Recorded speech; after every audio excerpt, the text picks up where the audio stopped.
नमस्कार सभी को, मैं doctor Neha, practising doctor at Bharat homeopathy. आज की इस वीडियो में हम बात करेंगे सोरियासिस के पेशेंट्स अपनी ब्रेकफास्ट की डाइट में क्या क्या चीज़ें ले सकते हैं।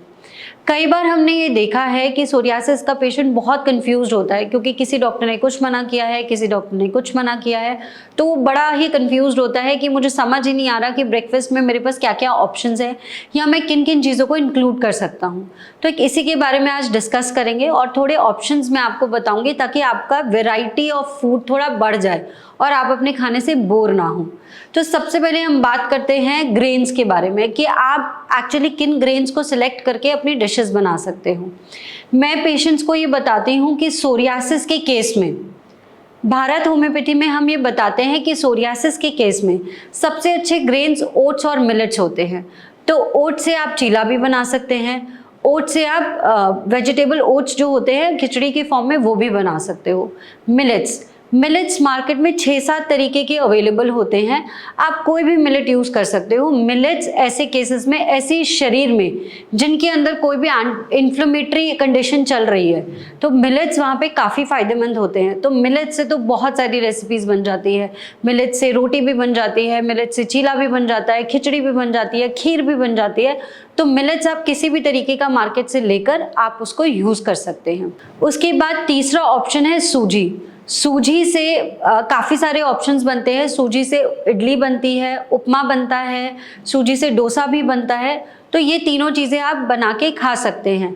और जब भी आप कोई भी रेसिपी बनाते हैं, अगर उसमें वेजिटेबल की स्टफिंग है तो आप वेजिटेबल्स वही यूज़ करें जो सोरियासिस के केस में अलाउड होती है। अब हम बात करते हैं गेहूं के बारे में। हमारी इंडियन पॉपुलेशन अधिकतर जो नॉर्थ इंडिया की है स्पेशली गेहूं पे डिपेंडेंट है। हर रोज़ सुबह उठ के हमने रोटी खानी ही खानी होती है, चाहे पराठा खाएं चाहे रोटी सब्जी खाएं। सोरियासिस के केस में आप कोशिश करिए गेहूं को लिमिट करने की। गेहूं में ग्लूटेन होता है और जिन भी शरीर में अंदर इन्फ्लेमेशन चल रहा है ग्लूटेन की वजह से वो बढ़ सकता है, क्योंकि ह्यूमन बॉडीज ग्लूटेन इंटॉलरेंट होती है अधिकतर, है ना। कुछ लोग ज़्यादा इंटॉलरेंट होते हैं, कुछ लोग कम इंटॉलरेंट होते हैं। तो जब भी ऐसी कोई कंडीशन है तो ग्लूटेन को लिमिट करने की ज़रूरत है। तो आप कोशिश करो हफ्ते में 1 से 2 बार ही रोटी का सेवन करो या गेहूं का सेवन करो, फॉर दैट मैटर। गेहूं को कम कर दो और बाकी ऑप्शंस अपने बढ़ा दो। तो गेहूं से आप सैंडविच भी खा सकते हो, रोटी भी बनती है, पराठा भी बनता है और दलिया भी बनता है। तो इनमें से कोई भी आप डिश बना सकते हो।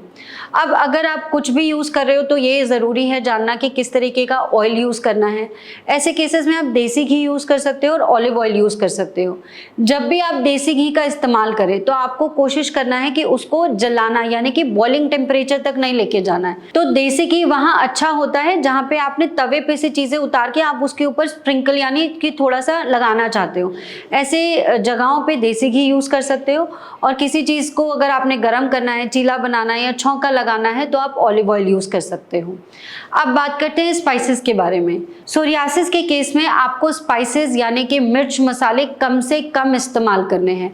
सॉल्ट का रेस्ट्रिक्शन करना है, यानी नमक आपको कम से कम खाना है। कम से कम का मतलब ये बिल्कुल भी नहीं है कि आपको बंद करना है। कई बार पेशेंट्स ये समझ लेते हैं कि नमक तो आपने कम किया था तो हमने बंद ही कर दिया। बंद बिल्कुल नहीं करना है। आपके शरीर को नमक की आवश्यकता होती है, कम से कम रखना है, ज़्यादा नहीं खाना है। और इसी तरीके से आपको लाल मिर्च और हरी मिर्च नहीं डालना है अपने खाने में। फ्लेवर लाना है तो आप काली मिर्च का इस्तेमाल कर सकते हैं। तड़के के लिए आप लहसुन इस्तेमाल कर सकते हैं, आप जीरा, राई, इनमें से कुछ भी यूज़ कर सकते हैं। तो आई होप इस वीडियो से आपको इतना क्लियर हो गया होगा कि मेरे पास ऑप्शंस बहुत सारे हैं, बस मेरे को उन्हीं चीज़ों को मिक्स एंड मैच करके अपना ब्रेकफास्ट बनाना है। अच्छा, ब्रेकफास्ट में जो लोग दूध या लस्सी का सेवन करते हैं वो आपको नहीं करना है। जब तक आप ट्रीटमेंट पर हो आपको दूध या दूध से बनी हुई चीज़ों को कम से कम खाना है।